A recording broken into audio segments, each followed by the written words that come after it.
Time ম্যাগাজিনের 2024 সালের person of the ইয়ার অর্থাৎ বর্ষসেরা ব্যক্তি হলেন যুক্তরাষ্ট্রের নবনির্বাচিত প্রেসিডেন্ট ডোনাল্ড ট্রাম্প। বৃহস্পতিবার এই ঘোষণা দেয় ম্যাগাজিনটি।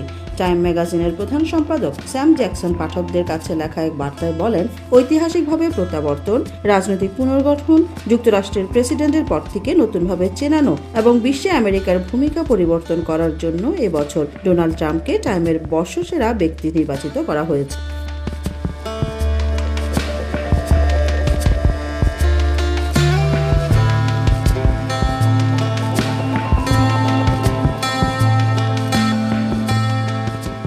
এর আগেও 2016 সালে একবার ট্রাম্পকে পার্সন অব দ্য ইয়ার ঘোষণা করেছিল টাইম ম্যাগাজিন। 2020 সালে ডেমোক্রেটিক প্রেসিডেন্ট জো বাইডেন ও ভাইস প্রেসিডেন্ট কমলা হ্যারিসকে পার্সন অব দ্য ইয়ার মনোনীত করেছিল টাইম।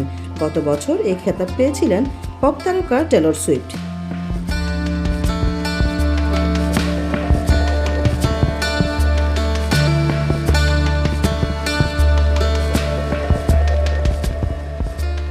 গত 5 নভেম্বরের নির্বাচনে কমলা হ্যারিসকে হারিয়ে দ্বিতীয়বারের মতো মার্কিন প্রেসিডেন্ট নির্বাচিত হন ডোনাল্ড ট্রাম্প। তার এই আশ্চর্যজনক রাজনৈতিক প্রত্যাবর্তনের জন্য এবার তাকে বর্ষসেরার খেতাব দিল টাইম ম্যাগাজিন।